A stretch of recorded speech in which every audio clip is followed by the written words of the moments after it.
आज आप सबों को स्वागत है अपना YouTube चैनल एसएम क्लासेस में। आज हम लोग जेटेट परीक्षा के अकॉर्डिंग एक टॉपिक देखने जा रहे हैं। उस टॉपिक का नाम है फ्रांस की क्रांति। तो आज का जो टॉपिक है बहुत ही महत्वपूर्ण है। आप इस टॉपिक को देखिएगा। इस टॉपिक आपको पढ़ाने के बाद इस टॉपिक से आपको एमसीक्यू भी दिया हुआ है। आप शुरू से लेकर अंत तक हमारे वीडियो में बने रहिएगा, जिससे कि यह टॉपिक आपको पूरी तरीके से कंप्लीट हो जाए। और आप सबों को बता देना चाहता हूं कि जेटेट परीक्षा की जो भी लोग तैयारी कर रहे हैं, सभी लोगों को हमारे चैनल के माध्यम से जेटेट परीक्षा की संपूर्ण तैयारी फ्री में कराया जा रहा है।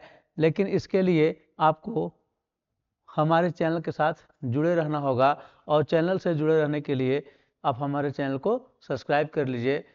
आपको अभी तो हम टॉपिक पढ़ा ही रहे हैं। जैसे ही जेटेट परीक्षा का न्यू सिलेबस आ जाएगा, हर टॉपिक का आपको हम लाइव क्लास देंगे, आपको उसका पीडीएफ देंगे, उसका वीडियो बना के आपके पास भेजेंगे।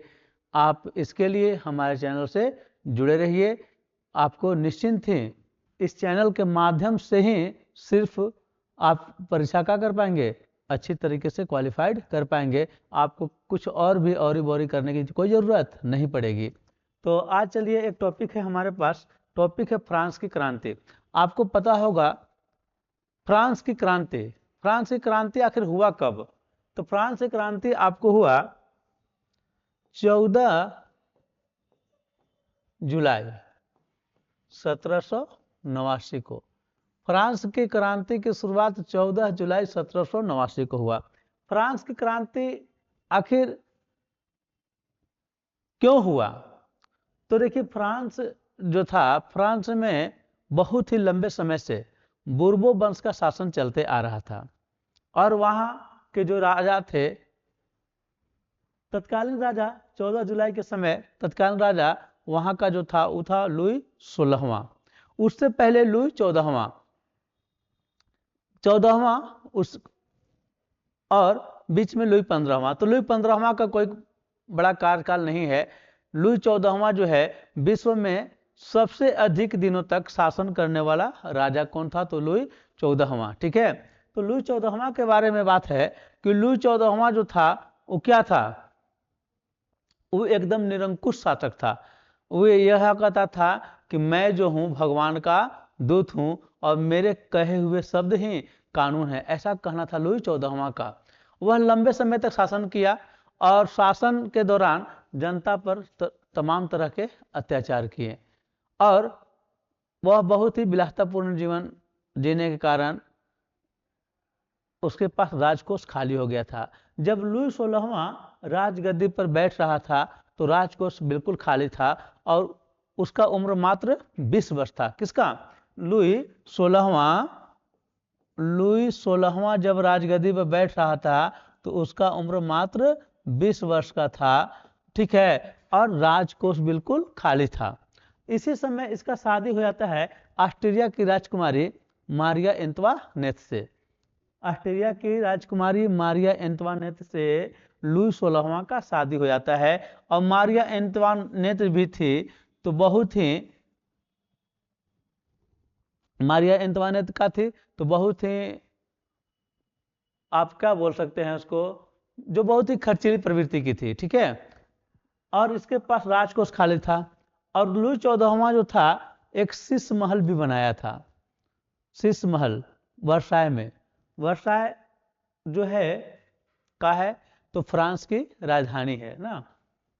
फ्रांस की राजधानी क्या है? वर्साय। तो वर्साय में शीश महल बनाया था, और शीश महल के शान शौकत में इतना खर्च आता था कि उसको वहन करने के लिए राजा के पास कोई कोष नहीं था। लुई 16वां के पास एक तो कोष नहीं था, उसके पास क्या था कि सैनिक को देख रेख करना था। उसी समय युद्ध में भी वह बहुत टूट गया था, और उसकी पत्नी भी उतनी खर्चीली थी। तो इन सभी को मेकअप करने के लिए, यानी पैसा, यानी राजकोष जुटाने के लिए लुई 16वां का किया, टैक्स बढ़ा दिया। और टैक्स क्या चीज में, तो जो जरूरी की चीज हैं, जो हमेशा की चीज हैं, जैसे वहां के लोगों के लिए जरूरी का चीज नमक, तंबाकू था, उस पर भी टैक्स बढ़ा दिया गया। और सबसे अधिक बात वहां हुआ कि वहां की जनसंख्या बहुत ज्यादा बढ़ रही थी और उस अनुपात में वहां अनाज का उत्पादन नहीं हो रहा था। तो वहां पे वहां के लोगों का फेवरेट भोजन था पाव रोटी, पाव रोटी पर भी टैक्स बढ़ा दिया गया था, जिससे वहां की जनता का थी बिल्कुल त्रस्त थी। ठीक है, और इसीलिए क्रांति हुआ। और क्रांति होने का एक और भी कारण है कि वहां के जो जनता थी, कहाँ के, फ्रांस के, 3 भागों में बटी हुई थी। उसको हम लोग 3 स्टेट कहते हैं, प्रथम स्टेट, द्वितीय स्टेट और तृतीय स्टेट, यानी कि 3 भाग में बटी हुई थी। प्रथम स्टेट और द्वितीय स्टेट जो ऐसे थे जिसमें कुलीन वर्ग और पादरी वर्ग आते थे, और तीसरे स्टेट में जो थे वो गरीब जनता, पढ़े लिखे वकील लोग, किसान लोग, मजदूर लोग आते थे। इनको क्या करना था, तो इसमें क्या था कि प्रथम स्टेट को और द्वितीय स्टेट को कोई टैक्स नहीं देना पड़ता था। जो भी टैक्स देना पड़ता था तो सिर्फ और सिर्फ तृतीय स्टेट को, और तृतीय स्टेट को जो टैक्स देना पड़ता था वह टैक्स इतना भारी होता था कि जितना भी राजकोष में, यानी कि जितना भी राज्य को चलाने के लिए जो टैक्स की आवश्यकता है, यानी धन की आवश्यकता है, सब समझिए कि जुगाड़ करने का काम तृतीय स्टेट को करना था। इसमें पढ़े लिखे लोग भी थे और उनका मानना था कि यह गलत हो रहा है, राजा जो है उसको क्या होना चाहिए, मतलब वंशानुगत नहीं होना चाहिए, बल्कि क्या होना चाहिए कि उसको योग्यता के अनुसार राजा बनना चाहिए, ऐसा लोगों को मानना था। लेकिन वहां वर्षों से चला आ रहा था राजतंत्र, और राजतंत्र चलते आने के कारण पादरी लोग को विशेष छूट था, वहां के कुलीन वर्गों को विशेष छूट था, उन लोगों को कोई टैक्स देना नहीं था। अब यहां तक था कि जनता को क्या था कि पादरी को अलग देना होता था, का तो धार्मिक कर के रूप में टैक्स देना होता था, सरकार को अलग टैक्स देना पड़ता था।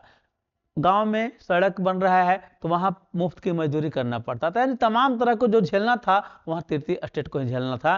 तो इस प्रकार वहां की जनता क्या हो गई थी, बिल्कुल तंग आ गई थी और सरकार के विरुद्ध आंदोलन करने का मूड बना ली थी। और इसी के कारण लुई 16वां, और जनता को उस समय एक ऐसा माहौल बना, जनता को लगा कि सरकार जो है ऐसे लुई 16वां जो है ऐसे क्या कर दी है, सभी सैनिकों को आदेश दे दी है नगर में प्रवेश करने का, यानी कि लोगों पर अत्याचार करने के लिए या लोगों को डराने धमकाने के लिए।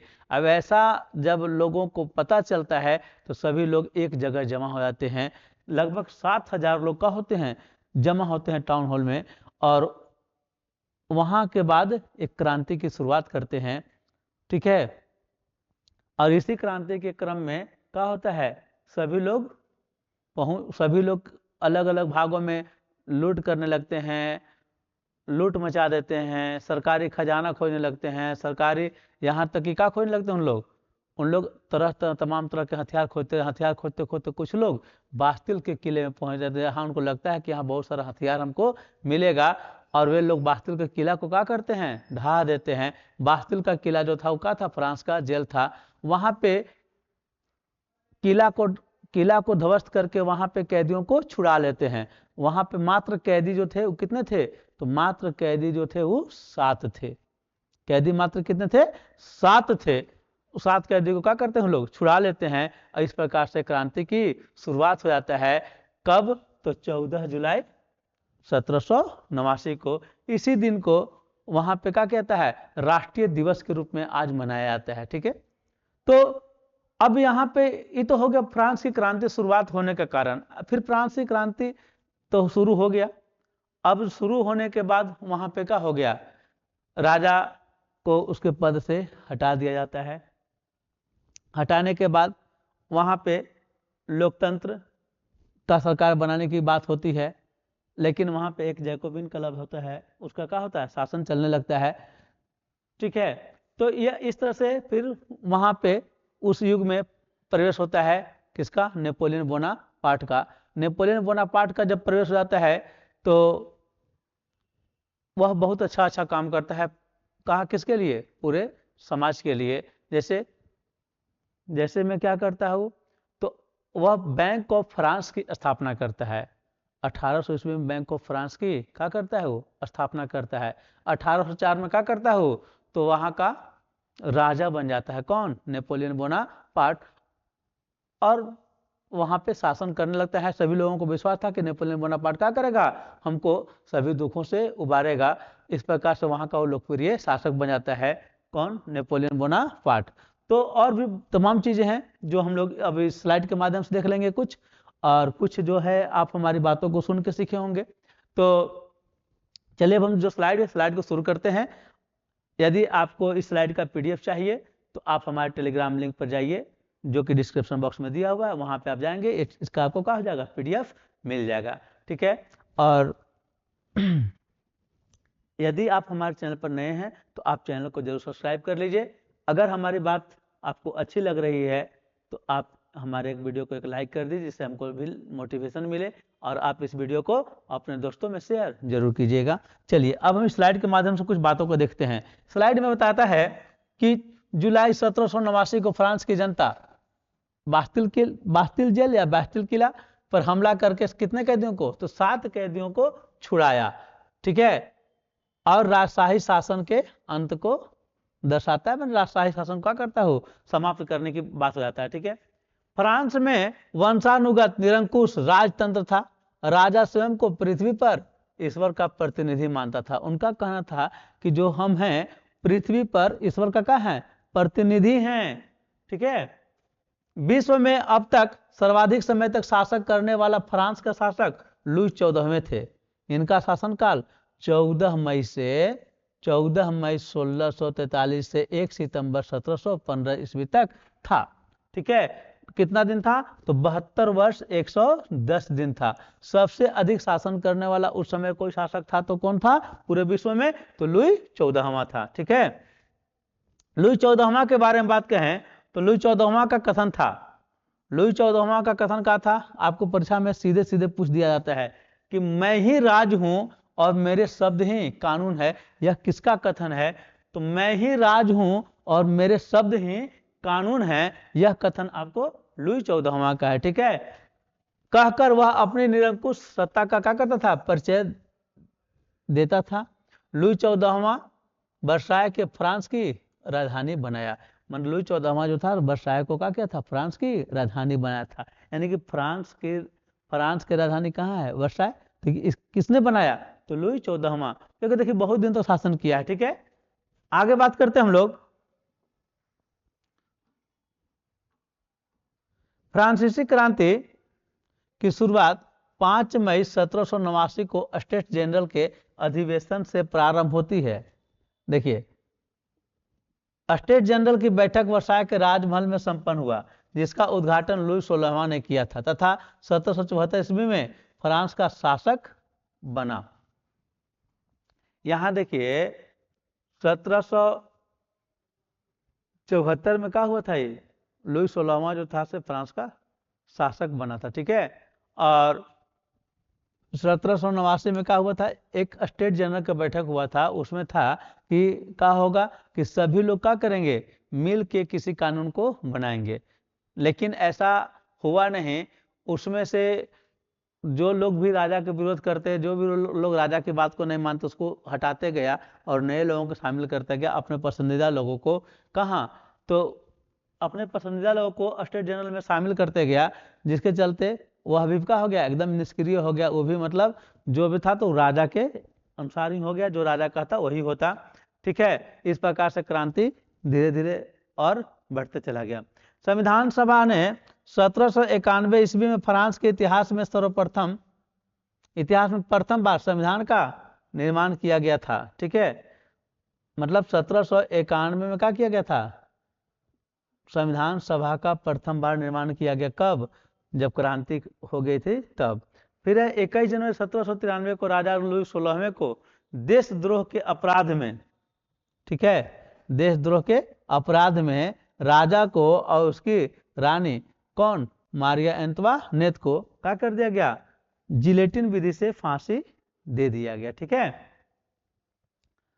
और यहीं पे फ्रांस की क्रांति से ही 3 शब्द आए थे। कौन शब्द, समानता, स्वतंत्रता एवं बंधुत्व। समानता, स्वतंत्रता और बंधुत्व का जो नारा है वो कहाँ से आया है, या ये शब्द कहाँ से आए हैं, तो फ्रांस की क्रांति के ही देन है। ठीक है। और एक चीज यहाँ पे है कि गणतंत्रवादी प्रेरणा कौन थे, दांते। दांते क्या थे, तो गणतंत्रवाद के प्रेरणा के रूप में जाने जाते हैं दांते। ठीक है। और वो पेशा से वकील थे। ये भी कहाँ आते थे, तो तृतीय स्टेट में आते थे। ठीक ना। तो यह हम लोग बात किसका कर रहे हैं, फ्रांस की क्रांति का बात कर रहे हैं। ठीक है। अब फ्रांस की क्रांति के बारे में देखिए, एक हमारे हैं मॉन्टेस्क्यू। मॉन्टेस्क्यू अगर नहीं होते तो फ्रांस की क्रांति भी लगभग नहीं होता। मॉन्टेस्क्यू फ्रांस के राजनीतिक विचारक थे। इनकी पुस्तक कानून की आत्मा थी। इसको हम लोग क्या बोलते हैं, द स्पिरिट ऑफ लॉ। इसमें सरकार के 3 अंगों, कार्यपालिका, विधायिका और न्यायपालिका, देख लीजिए, कार्यपालिका, विधायिका और न्यायपालिका जो अभी हम लोग के पास अवेलेबल है वो कहाँ, तो मॉन्टेस्क्यू उसी समय लिख दिए हैं। कौन से बुक में, कानून की आत्मा में। और उसी समय इसको अलग अलग रखने और माने अलग अलग करने की प्रक्रिया, पृथक्करण को क्या कहते हैं, या इसी को अलग अलग करने की प्रक्रिया को हम लोग शक्ति पृथक्करण का सिद्धांत कहते हैं। तो परीक्षा में सीधे सीधे आ जाता है कि शक्ति पृथक्करण के सिद्धांत के देने वाले कौन हैं, तो आप क्या बोलेंगे, मॉन्टेस्क्यू। ठीक है। हर्डर, जो हर्डर के बारे में एक बात लिखा हुआ है, थोड़ा देख लीजिएगा, उतना ही महत्वपूर्ण नहीं है फिर भी। क्या है कि हर्डर को सांस्कृतिक राष्ट्रीयता का पिता कहा गया है। सांस्कृतिक राष्ट्रीयता का पिता किसे कहा गया है, तो हर्डर को। ठीक है।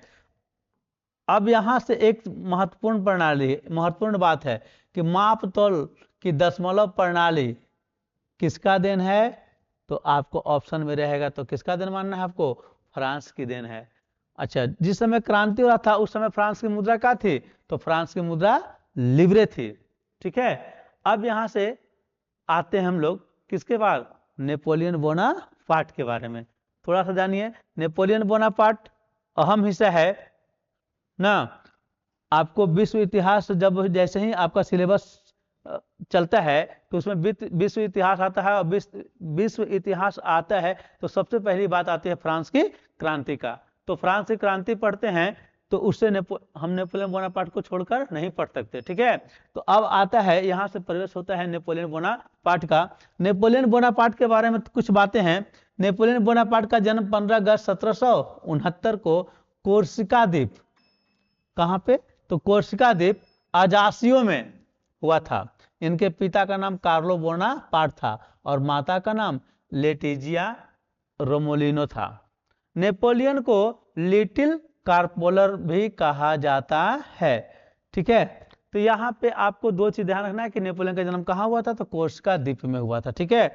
बहुत बारी प्रश्न आता है कि नेपोलियन का जन्म कहाँ हुआ था, तो कोर्सिका द्वीप में हुआ था। कब हुआ था, तो 15 अगस्त 1769 को।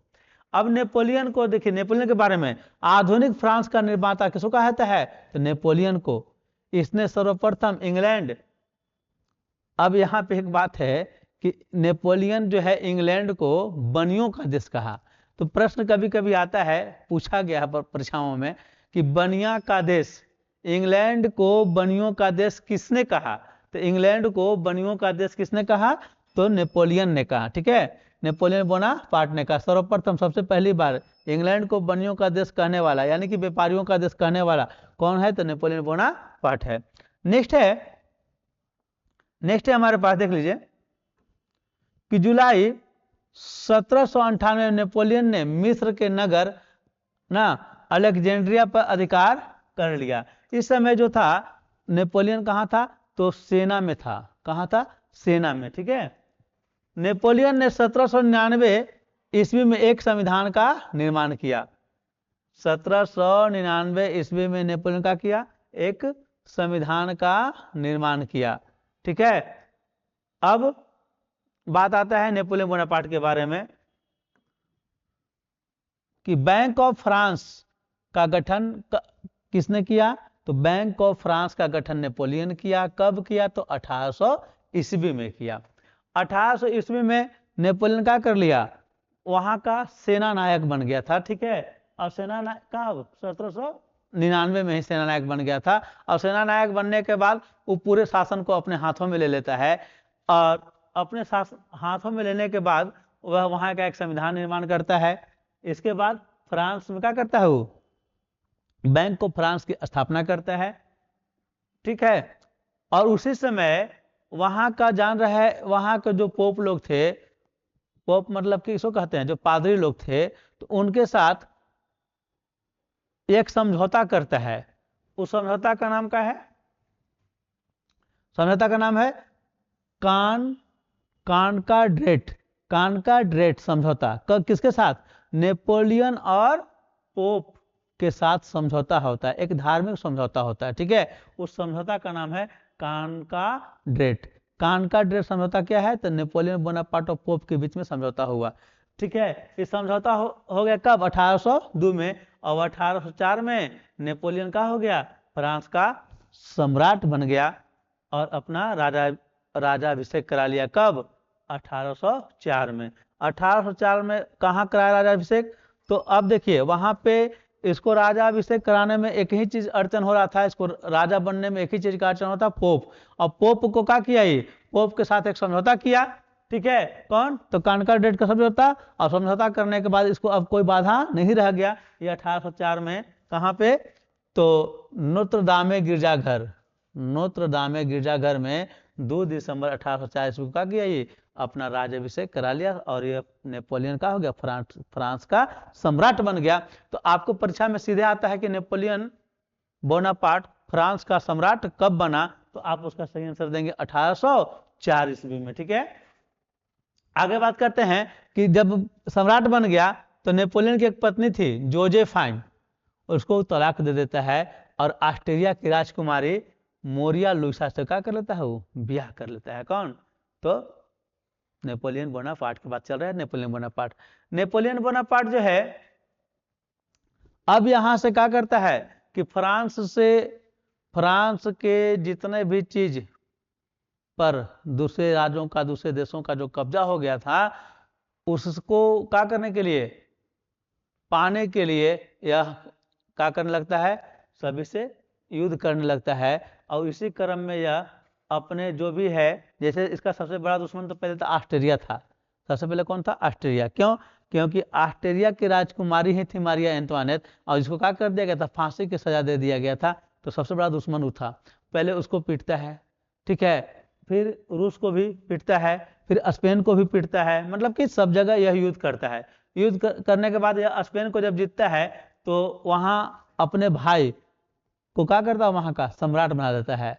लेकिन स्पेन को जीत समय और रूस से जब वह क्या करता है, युद्ध करता है, तब यह पूरी तरीके से टूट जाता है ना।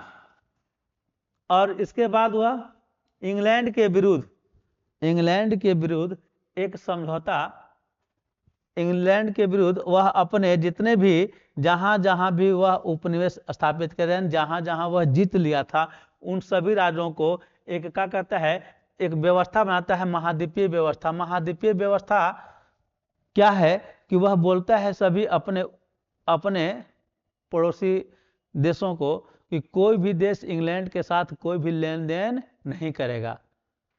उसको ऐसा इसलिए करना चाहता था कि ऐसा करने से इंग्लैंड का हो जाएगा तो इंग्लैंड टूट जाएगा, वहां से व्यापार नहीं होगा तो इंग्लैंड कमजोर पड़ जाएगा, तो हम इंग्लैंड पर आक्रमण करेंगे, इंग्लैंड को हम जीत लेंगे।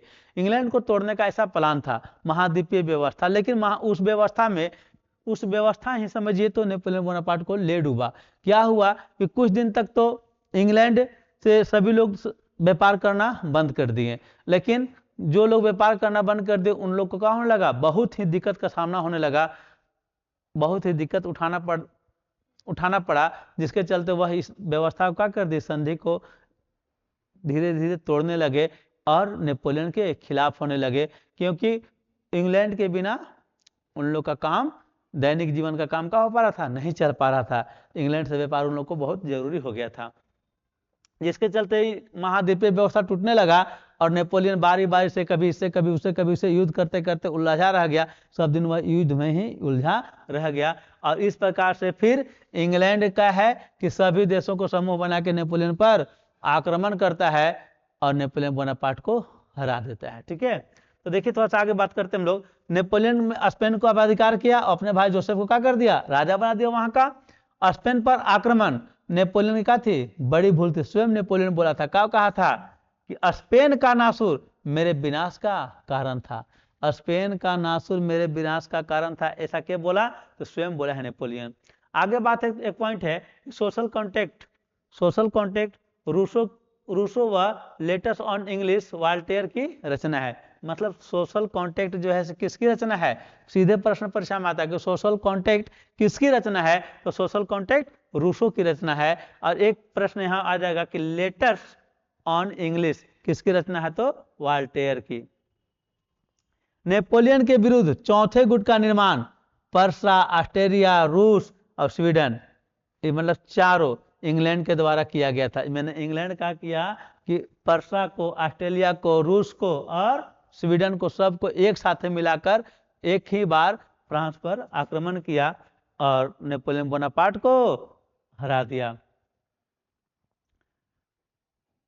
अब ऐसा करने के बाद नेपोलियन बोनापार्ट को क्या कर दिया गया, जब हरा दिया गया तो उसको भेज दिया गया कहाँ, उसको भेज दिया गया एल्बा द्वीप पर। कहाँ भेज दिया गया उसको, एल्बा द्वीप पर। उसको फ्रांस से हटा के एल्बा द्वीप पर भेज दिया गया। कब, जब उसको हराया गया तब। लेकिन एल्बा द्वीप पर भेज दिया गया और वहीं का उसको शासक बना दिया गया। लेकिन क्या हुआ कि एल्बा द्वीप से फिर यह भाग कर आया और फिर फ्रांस का शासक बन गया। और फिर वह जब ऐसा मालूम पड़ा इंग्लैंड को, तो फिर इन लोग का कि उसको फिर उसको हराए और वह अंतिम युद्ध कहाँ लड़ा, तो वाटरलू के मैदान में 18 जून 1815 को। 18 जून 1815 को वाटरलू के मैदान में फिर नेपोलियन की अंतिम हार हुई। और यहाँ से वाटरलू के युद्ध के बाद नेपोलियन को भेज दिया गया कहाँ, वाटरलू के मैदान में जब नेपोलियन हारा, उस समय एक बात है, उस समय जो अंग्रेज का नेतृत्व कर रहा था वो था लॉर्ड बेल्जेली, जो क्या किया था, इंग्लैंड के तरफ से नेतृत्व कर रहा था। तो कहाँ हारा है, आप याद रखेंगे नेपोलियन बोनापार्ट अंतिम युद्ध कहाँ किया है, तो वाटरलू के मैदान में। और यहाँ से जब हार गया है तब इसको भेज दिया गया सेंट हेलेना द्वीप पर। कहाँ भेज दिया गया है, सेंट हेलेना द्वीप पर। देखिए लिखा हुआ है, नेपोलियन को पराजय के बाद अंटार्कटिक महासागर में स्थित सेंट हेलेना द्वीप पर क्या कर दिया गया, भेज दिया गया, जहां उसकी मृत्यु 5 जून 1821 को हो गई। ठीक है, इस प्रकार से नेपोलियन बोनापार्ट का क्या हो गया, पतन हो गया, माने कि खत्म हो गया। नेपोलियन के पतन का कारण क्या था, तो रूस पर आक्रमण था। कब किया था, तो 1812 में। नेपोलियन बोनापार्ट स्वयं को क्या कहता था, क्रांति का पुत्र। नेपोलियन बोनापार्ट स्वयं को क्रांति का पुत्र कहता था। तो देखिए यह सभी जो टॉपिक है एकदम परीक्षा की दृष्टि से काफी महत्वपूर्ण है। ठीक है, अगर आपको वीडियो अच्छा लगा तो आप वीडियो को एक लाइक जरूर कीजिएगा, अपने दोस्तों में शेयर कीजिएगा। यदि वीडियो पर आप नए आए हैं तो आप हमारे चैनल को सब्सक्राइब कर लीजिए। हम आपको मुफ्त में सब्सक्राइब करने के बाद जेटेट की संपूर्ण तैयारी कराएंगे।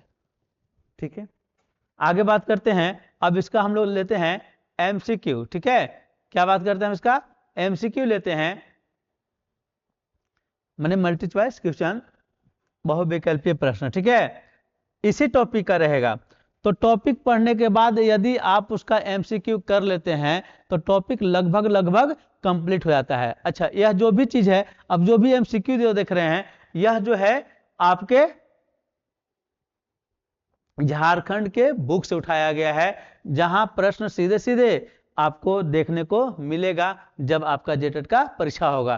क्योंकि यह जो क्वेश्चन देख रहे हैं जैक द्वारा ही सेट किया हुआ है और आपको परीक्षा भी जैक द्वारा ही आयोजित होना है। ठीक है, तो देखिए कुछ क्वेश्चन है हमारे पास। पहला क्वेश्चन है कि फ्रांस की राजधानी कौन है। तो फ्रांस की राजधानी कौन है, हम लोग बात किए थे सबसे पहले में। तो सबसे पहले में देखिए फ्रांस की राजधानी कौन है, तो पेरिस।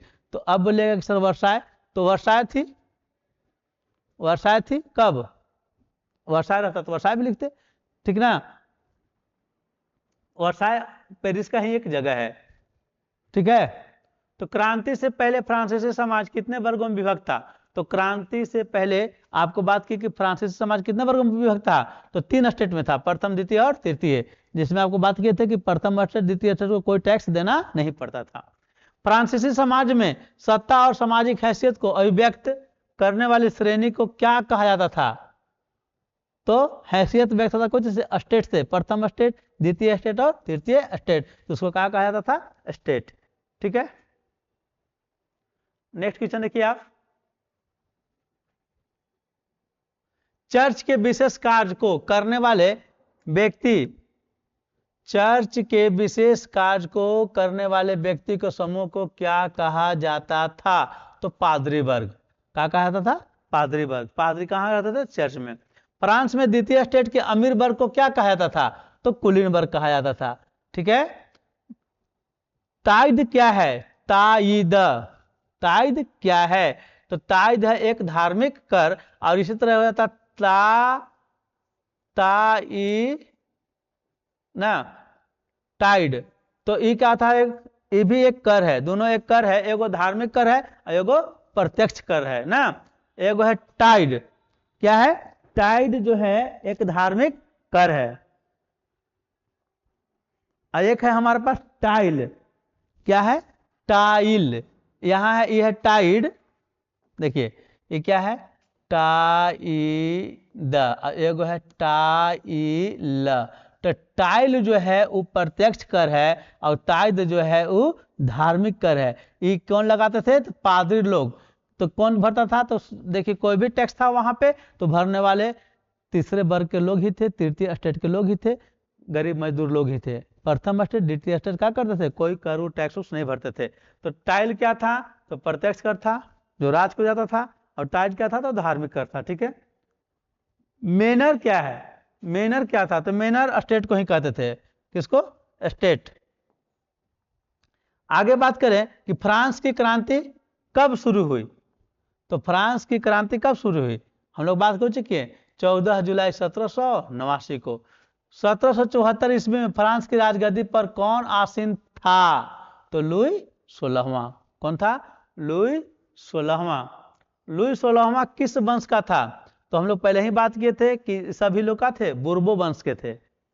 नेक्स्ट है कि 1789 ईस्वी में फ्रांस में क्रांति किसके शासनकाल में हुई, तो आपको बताए थे हम कि जो फ्रांस की क्रांति हुई है वो कब हुआ है, तो लुई 16वां के कार्यकाल में। ठीक है, आगे है कि टाउन हॉल के सामने कितने लोग इकट्ठे हुए थे, तो आपको अभी हम लोग वीडियो में पहले पढ़े कि जब लोगों को पता चला कि सेना का होने वाली है, बस्तियों में आने वाली है, तो टाउन हॉल पर लगभग कितने लोग, 7,000 लोग जमा हुए थे। फ्रांस की क्रांति 1793 से 1794 ईस्वी के मध्य के काल को किस नाम जाना जाता है, तो उस समय आतंक राज से नाम, आतंक का राज के नाम से जाना जाता है। ठीक है, नेक्स्ट है हमारे पास क्वेश्चन जो है,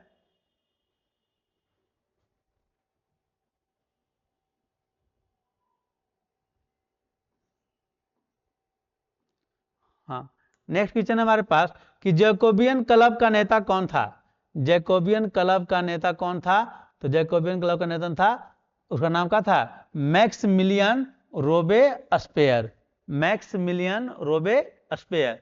आतंक का राज किसने स्थापित किया था, तो यही जैकोबियन क्लब का जो नेता था ना, वही किया था, तो शॉर्ट में क्या लिखा हुआ है, रोबे स्पेयर। फ्रांस की क्रांति के परिणामों के संबंध में कौन सा कथन सही है, कौन सा कथन सही है, तो राजतंत्र का अंत हो गया, सही है। नागरिकों को मौलिक अधिकार की घोषणा हुई, ये भी सही है। सामंतवाद के अवशेष समाप्त हो गए, सही है। तो क्या होगा, इसका मतलब सभी सही है। फ्रांस का संविधान किस वर्ष बना, तो आप फ्रांस का संविधान सबसे पहले कब बना था, 1791 में। ठीक है, नए संविधान ने फ्रांस को बनाया, क्या बनाया, संवैधानिक राजतंत्र। नेपोलियन बोनापार्ट कौन था, तो नेपोलियन बोनापार्ट कौन था, तो फ्रांस का सम्राट था। कब बना था, तो 1804 में। तो इसका आंसर देखिए, नेपोलियन फ्रांस का सम्राट कब बना, तो 1804 में। ठीक है, अब बात करते हैं हम 1815। देखिए 1815 में वाटरलू के युद्ध में किसकी हार हुई थी?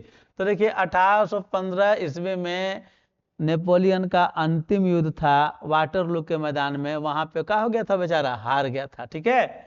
मर्सिले क्या है? तो मर्सिले जो है वहां का राष्ट्रीय गान है, वहां मैंने कहा फ्रांस का, क्योंकि हम लोग सारा बात कहाँ कर रहे हैं, फ्रांस का। अच्छा, मर्सिले किस देश का राष्ट्रगान है? तो तुरंत बात की हम लोग, कहाँ का राष्ट्रगान है? तो फ्रांस का। फ्रांस की मुद्रा का नाम क्या था जिसे 1794 में समाप्त कर दिया गया? तो फ्रांस का मुद्रा का नाम उस समय का था लिब्रे था। क्या था? लिब्रे। नेक्स्ट है कि लिब्रेस क्या था? तो लिब्रेस क्या था? फ्रांस की मुद्रा ना। देखिए फ्रांस की मुद्रा क्या था? तो लिब्रे। फिर यहां लिखा लिब्रेस क्या था? तो फ्रांस की मुद्रा का इकाई है। और एक प्रश्न है कि इटली में किसने क्रांति लाने की योजना बनाई? तो इसका जवाब आपको देना है कमेंट बॉक्स में लिखकर। ठीक है, इस प्रकार से हम लोग को समाप्त हुआ फ्रांस की क्रांति। अगर इसका आपको पीडीएफ चाहिए तो आप हमारे टेलीग्राम लिंक पर जाइए, वहां पे जुड़ जाइए। ठीक है, और फिर अगले टॉपिक आने तक के लिए आप सभी को धन्यवाद।